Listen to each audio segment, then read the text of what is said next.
Welcome to On the Fence, the show that is about helping you decide whether or not to spend your hard-earned money on the biggest and possibly best releases in mini form.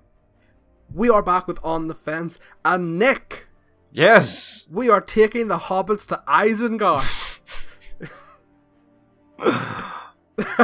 Oh man, that's gonna be stuck in my head now.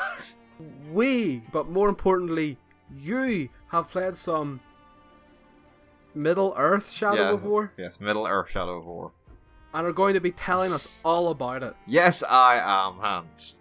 So, Nick, what is Middle-earth Shadow of War? Shadow of War is the sequel to the very popular and quite critically acclaimed Middle-earth Shadow of Mordor, which came out 2014, I want to say? 14 or 13, maybe, I can't remember.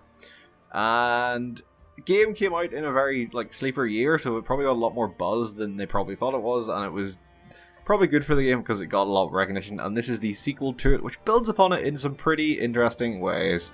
It still retains the same whole, it's an open world game, kind of Assassin's Creed / Batman-esque, but yeah, it's the sequel to that, and I was excited for it to come out.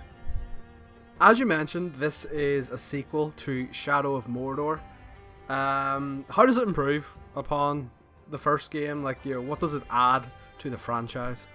So there are some improvements and there are some new things as well. They've really fleshed out the character customization stuff, so you do have full-on tiered gear in this. You have rare gear, you have epic gear, you have legendary gear, and it's not just, you don't just slot runes into it like you did in the first game. You have full-on new pieces of gear you're picking up and comparing stats on.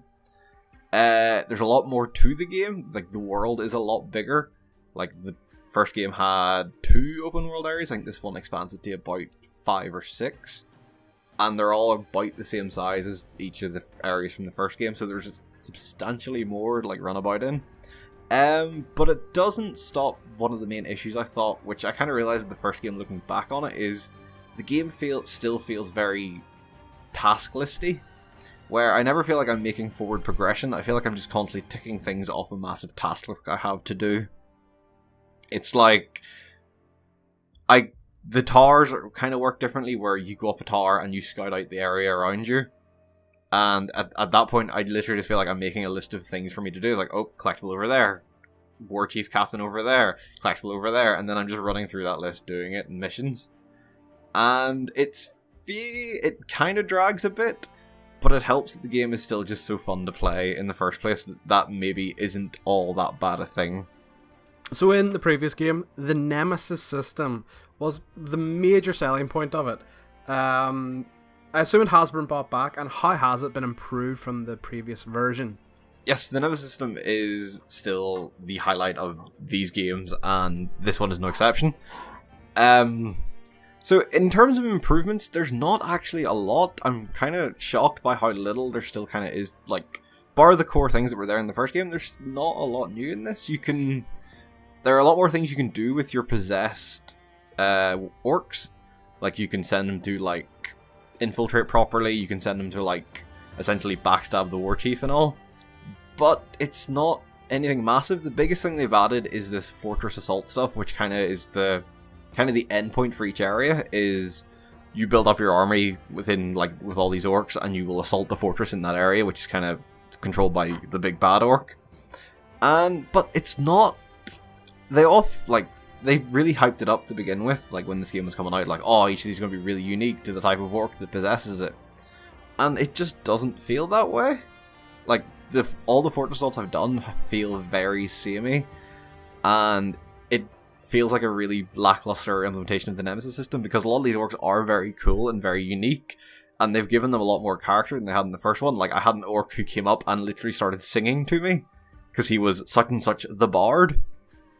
Right, okay. And there was a guy who was called such and such the ununderstandable, and he would just come up and scream in my face unintelligible garbage, and even the subtitles were unintelligible, which I thought was a really funny touch. But the fortress stuff just feels like it's a very big missed opportunity to give these areas a lot more unique personalities. All the orcs belong to these tribes, so here's this war master or this beastmaster tribe, but their fort still looks the exact same. Like there's not exactly like all these caragors or something running around the place. It still just looks like any other fort. And I think it's a really big missed opportunity for something they hyped up so much. But the improvements to the Nemesis system are there, and like they've given the orcs themselves a lot more character, which is a very big plus, considering you are stopped about every 5 feet with someone going, "Hey, human!" trying to kill you. It's nice that there's some personality behind that instead of everyone just wanting to kill you for the sake of it. A big negative, Nick, that people are focusing on are the microtransactions within the game. What are your opinions on this? Personally, they are ever present, to say the least. Like, there is constantly a prompt in a lot of screens saying, "Oh, go to the market." But where I am in the game, I've never felt forced to actually participate in the microtransactions. I have heard later on in the game, it can end up being very grindy, like if you don't have the right orcs. But I don't feel like I've ever been pushed into saying, "Oh, I literally cannot do this if I don't have an orcs." All they are just better versions of orcs that you can actually find in the world at the end of the day. They just have, you're just guaranteed them. So, same as the items I mentioned before, orcs do have rarities on them. So you can get literally epic and legendary orcs, which is quite funny. But yeah, the microtransactions are there. They don't seem egregious, they just seem ever present, would probably be the best way to put it. Overshadowing. Yes. Oh, I see what you did there. Overshadowing of war. Bitch, they don't call me the Big Bash Bro for nothing, okay? Nick, if I was on the fence about Middle-earth Shadow of War, what would you say to me? If you were on the fence, I'd say this game is very dependent on you wanting to make the most out of the Nemesis system. Like, if you're just going to blow through the game, like, not really participate in the Nemesis system, it's not going to be great. Like, the game does feel like a task at times, and the gameplay helps when you are willing to put the effort into, like, make the Nemesis system, like, do the best it can do with, like, your orcs being in the right place at the right time, and you, like, summoning them at the right place at the right time. This is not a game I see myself finishing, but I don't necessarily see that as a bad thing, because I am still really enjoying it in the first place. It's just because I'm willing to dick around with the Nemesis system and try to, like, make funny shit happen, essentially. But, like, it was the funny thing I noticed when I was thinking, oh, this game seems like it's really dragging. And then I realized I'd only actually ever put 18 hours into the first one, and I'm starting to get to that point with this one. And maybe the first one was better that it was shorter, essentially. That is... I hate the fact that these things are pretty much the exact same fucking name. Shadow of War. Yes, that's exactly the issue. That is Middle-earth Shadow of War. Currently available on Microsoft Windows. That's a PC. Yep. That is indeed a PC, yes.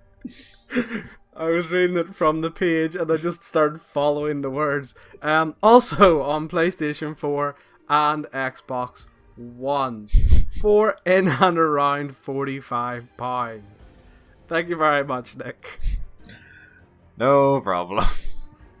Xbox One is also Microsoft.